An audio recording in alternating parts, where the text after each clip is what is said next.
Hello students, today we will start exercise 3.1। इससे पहले वाली वीडियो में मैंने आपको इंट्रोडक्शन पार्ट, इसके मेन पॉइंट्स जो हैं वो सारे समझा चुकी हूँ मैं। सो देखिए, फर्स्ट क्वेश्चन है हमारे पास। देखो ये फिगर्स दी हुई हैं, फर्स्ट सेकंड थर्ड, ये हमारे पास फिगर्स दी हुई हैं आपकी बुक में ही। ठीक है, तो हमें करना क्या है, इसमें क्लासीफाई करना है, हमें क्लासीफाई करना है। अब क्लासीफाई में क्या रहेगा, देखो कि सिंपल करो कौन सी है, ये क्लासीफाई करना है। सिंपल करो कौन सी है, अब सिंपल करो होती कौन सी है, पहले ये देखेंगे। देखो अब देखो सिंपल करो हमारी कौन सी है, तो इसमें से देखो फर्स्ट है हमारी सिंपल करो है, देखो लाइन सेगमेंट से बनी हुई है, हमारी सिंपल करो है। ठीक है, सेकंड है हमारी सिंपल करो है, थर्ड है ये नहीं है हमारी सिंपल करो। ठीक है, फोर्थ भी नहीं है, फिफ्थ जो है वो हमारी सिंपल कर्व है। विदाउट लिफ्टिंग द पेंसिल अगर हम बनाते हैं किसी को तो वो हमारी कर्व कहलाती थी, प्लेन कर्व या फिर आपकी सिंपल कर्व।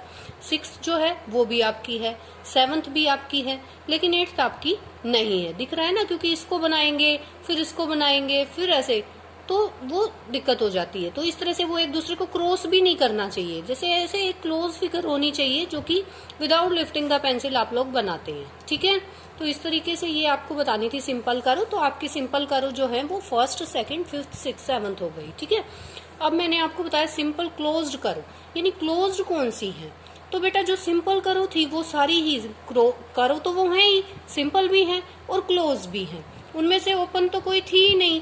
देखो देख लो दोबारा से, फर्स्ट है सेकंड है, क्या ये ओपन है, ये नहीं, क्लोज्ड है ये सारी, है ना।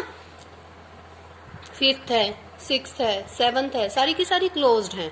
तो सिंपल क्लोज्ड करो के अंदर आपका जो है कौन सा आ जाएगा, यही सेम जो आपका ए पार्ट में था। ठीक है, अब पॉलीगन देखिए, पॉलीगन की डेफिनेशन मैंने आपको क्या बताई थी कि वो क्लोज होनी चाहिए, एक तो एट फर्स्ट तो क्लोज हो फिगर, और सेकेंडली वो किससे बनी हुई होनी चाहिए, लाइन सेगमेंट से। तो ऐसी फिगर हमारे पास कौन सी है, देखो इनमें से ऐसी फिगर हमारे पास एक तो फर्स्ट है, देखो एक तो ये क्लोज्ड है, लाइन सेगमेंट से बनी हुई है। एक हमारे पास सेकंड है इस टाइप से, देखो क्लोज्ड है और लाइन सेगमेंट से बनी है। बाकी देखो थर्ड में देखें तो कर्व शेप है, लाइन सेगमेंट का यूज नहीं है। यहाँ लाइन सेगमेंट का तो यूज है, बट देखो ये जो है आपकी ऐसे एक दूसरे को काट रही है, ये ऐसे काटना भी नहीं है इसको। ठीक है, फिफ्थ है वो कर्व शेप है, ये भी नहीं है। सिक्स्थ में देखो यहाँ तो लाइन सेगमेंट बन गई, पर यहाँ और यहाँ कर्व बन गई, तो ये भी नहीं है। यहाँ दो लाइन सेगमेंट है लेकिन यहाँ कर्व, टोटली लाइन सेगमेंट से वो बननी चाहिए और क्लोज होनी चाहिए। तो ऐसी कंडीशन को सेटिस्फाई केवल फर्स्ट एंड सेकंड कर रहे हैं। तो देखो पॉलीगन के अंदर हमारा आ जाएगा फर्स्ट एंड सेकंड। ठीक है, अब कन्वेक्स की बात करते हैं। कन्वेक्स पॉलीगन जो है वो हमारी कौन सी है, कन्वेक्स पॉलीगन। देखो कन्वेक्स पॉलीगन के अंदर सबसे पहले तो पॉलीगन देखो, केवल फर्स्ट और सेकंड हमारे पास जो है वो पॉलीगन थी। अब फर्स्ट तो देखो कनकेव है, कनकेव में मैंने आपको बताया था कि देखो कैसे जा रही है, इसकी अंदर की साइड जा रहे हैं कॉर्नर। केवल सेकंड में आपके जो है बाहर की साइड है, कोई गुफा जैसी केव जैसी जो है शेप नहीं बन रही, इसमें केव जैसी बन रही है। तो फर्स्ट नहीं, केवल सेकंड जो है आपके कन्वेक्स के लिए रहेगा। नेक्स्ट आपसे पूछा है कनकेव पॉलीगन, तो देखो आपका कनकेव कौन सा पॉलीगन, ये दो ही थी, ये कन्वेक्स हो चुकी है। तो ये कनकेव क्यों, क्योंकि देखो अंदर की साइड इसके कॉर्नर्स ही आ रहे हैं और एक गुफा की तरह, एक केव की तरह, क्योंकि मैंने डेफिनेशन में आपको बताया था कि किस तरीके से इसको करना है। तो ये आपकी कनकेव हो जाएगी। Now come to question number second. Second question में क्या कह रहा है कि how many diagonals does each of the following have. इसमें हमारे पास जो है वो ए बी सी 3 पार्ट्स दिए गए हैं। देखिए इसके अंदर ए बी सी 3 पार्ट हैं। सबसे पहले पूछा है एक कन्वेक्स क्वाड्रिलेटरल के अंदर कितने डायगोनल्स होंगे, फिर रेगुलर हेक्सागन में कितने होंगे, फिर ट्रायंगल में पूछा गया है। ठीक है, तो इसको सॉल्व करने के लिए हम कैसे करेंगे, देखो एक तो सिंपल तरीका कि आप एक क्वाड्रिलेटरल बनाएं। क्वाड्रिलेटर बोला है कन्वेक्स, यानी कि इसके जो ये वर्टेक्स हैं ये बाहर की तरफ हो, कनकेव टाइप का नहीं है ये। ठीक है, कन्वेक्स है। तो ये देखो ए बी सी डी इस तरह से मैंने बनाया। तो अपोजिट वर्टेक्स को मिला के अगर आप लाइन ज्वाइन कराते हैं, ए को सी से ज्वाइन कराएं, बी को डी से ज्वाइन कराएं, तो आपके दो डायगोनल्स ये बन गई। यही तो डायगोनल्स होते थे, मैंने डेफिनेशंस में बताया था आपको पिछली वीडियो में। ठीक है, तो अब एक तरीका हमारे पास क्या होता है, क्योंकि डायगोनल्स ड्रॉ करना सभी कंडीशन में क्या पता हमारे लिए मुश्किल हो जाए, जैसे बहुत सारे जो डेकागन दे दिया या 12 साइड का कोई दे दिया, इस तरह से अगर आगे कोई बढ़ जाता है तो हमें डायगोनल्स पता करने, तो इसके लिए हमारे पास एक फॉर्मूला भी होता है।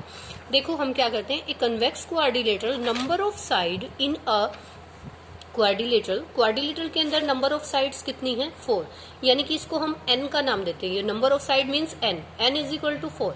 तो नंबर ऑफ डायगोनल्स निकालने का फॉर्मूला जो है वो हमारे पास होता है n into n multiply n minus 3 divide by 2। ये फॉर्मूला है हमारे पास नंबर ऑफ डायगोनल्स का निकालने के लिए।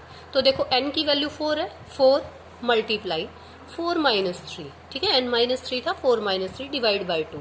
तो देखो 4 इंटू में 4 माइनस 3 हमारे पास 1 आ गया, डिवाइड बाई 2 ऑलरेडी है, 2 1 जा 2, 2 2 जा 4, सो हमारे पास 2 1 जा 2। तो देखो 2 डायगोनल्स हमारे पास फाइंड आउट हो गए हैं। हमने इस तरीके से भी बताया और एक मैंने फॉर्मूले के तरीके से भी आपको बता दिया।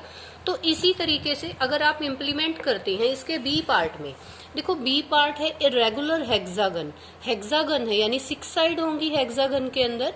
तो आप 6 साइड करेंगे तो यहाँ पे 6 मल्टीप्लाई 6 माइनस 3 डिवाइड बाय 2 करेंगे बी पार्ट के लिए। तो आपके पास क्या आएगा, 6 मल्टीप्लाई 6 में से 3 जाएगा तो ये आपका 3 हो गया अपॉन 2, 2 1 जा 2, 2 3 जा, तो 3 3 जा 9। तो देखो इसमें 9 आपके डायगोनल्स आ जाएंगे। वैसे आप ड्रॉ करोगे तो देखो थोड़ा सा आपको मुश्किल हो सकता है, बन तो जाएंगे ऐसी बात नहीं है, लेकिन फिर भी अगर कोई डिफिकल्टी होती है तो आप इस फॉर्मूले का यूज करें। नंबर ऑफ डायगोनल्स के लिए ये फॉर्मूला है पर्टिकुलर, तो कितनी भी साइड आपको दे दे, कैसी भी एक रेगुलर फिगर दे दे, आप उनके नंबर ऑफ डायगोनल्स निकाल सकते हैं। Now come to question number 3। What is the sum of the measures of angles of a convex quadrilateral? यानी कि एक कन्वेक्स क्वाड्रिलेटरल के अंदर एंगल का सम कितना होगा क्वाड्रिलेटरल में। Will this property hold to the quadrilateral is not convex? तो देखो 360 डिग्री जो है उसका क्या होता है, हमारे पास सम होता है, ठीक है, क्वाड्रिलेटरल के एंगल का। अब इसने कहा है कि अगर क्वाड्रिलेटरल कन्वेक्स नहीं होता तो क्या प्रॉपर्टी होल्ड करेगी या नहीं करेगी, तो यस, हाँ, ठीक है। अब आइए क्वेश्चन नंबर 4 पे। क्वेश्चन नंबर 4 पे है हमारा एग्जामाइन द टेबल। टेबल मतलब क्या, देखो ये टेबल आपको गिवन है यहाँ पे, examine the table, each figure is divide into triangles and sum of the angles deduced from that. देखो फिगर दिया, ये आपको ट्रायंगल दे दी, इसमें 180 डिग्री होता है, ठीक है। ये आपको एक क्वाड्रिलेटरल दे रखा था, बीच में से एक डायगोनल ड्रॉ करके ये 2 ट्रायंगल बन गई। यहाँ से आपको पेंटागन तो नहीं, 5 साइडेड फिगर दे रखी है, पेंटागन तो नहीं बोलेंगे, 5 साइडेड फिगर जो है आपको दे रखी है। तो इसके अंदर देखो ये डायगोनल ड्रॉ करके और यहाँ पे आपको 1 2 3 ट्रायंगल में डिवाइड किया तो 3 इंटू 180 हो गया। 6 वाले में देखेंगे तो 4 इंटू 180 क्योंकि 4 ट्रायंगल्स में डिवाइड हो गया। तो हमारे पास यहाँ से जो है ना क्या आया, देखो 2 इंटू 180 है तो यहाँ पे 4 माइनस 2, यहाँ पे 5 माइनस 2, मतलब ये पर्टिकुलर फॉर्मूला बना के दिखाया है आपको कि क्या बनेगा। तो इससे पर्टिकुलर फॉर्मूला हमारा जो है वो क्या बनेगा, एंगल सम निकालने का फॉर्मूला होता है n माइनस 2 इंटू 180 डिग्री, ठीक है। तो देखो जैसे मैंने किया कि यहाँ पे आपसे ए पार्ट में पूछा गया है 7, अगर 7 साइडेड की कोई फिगर है तो आप उसके अंदर एंगल सम कितना होगा, अगर साइड जो है वो आपके पास कितनी है 7। देखिए क्वेश्चन आगे आपको और दे रखा है, मैं दिखाती हूँ। What can you say about the angle sum of a convex polygon with number of side. ये कन्वेक्स पॉलीगन है यानी नंबर ऑफ साइड अगर इसके अंदर 7 है, 8 है, 10 है या फिर पाई क्या है n है। तो देखो हम फॉर्मूले का यूज करके कर सकते हैं। हमारे पास ए पार्ट में है 7, तो 7 है तो formula for find the angle sum निकालने का फॉर्मूला होता है, देखो ये वाला आपका फॉर्मूला है एंगल सम का, n माइनस 2 इंटू 180। n मतलब क्या है, नंबर ऑफ साइड्स, यानी कि n is equal to 7। So 7 minus 2 into 180 it means 5, 7 minus 2 5 into 180। तो हम इसकी मल्टीप्लीकेशन करेंगे, 900 बन गया हमारे पास, ठीक है। तो देखो मैंने इसका ए पार्ट सोल्व करा दिया है। बिल्कुल इसी तरीके से आप ये फॉर्मूला लगा के आप इसका B, C and D part कर सकते हैं। बी में जैसे 8 दे रखा है तो 7 की जगह 8 ले लो, सी में 10 दे रखा है तो आप 7 की जगह 10 ले लो, ठीक है। Thank you.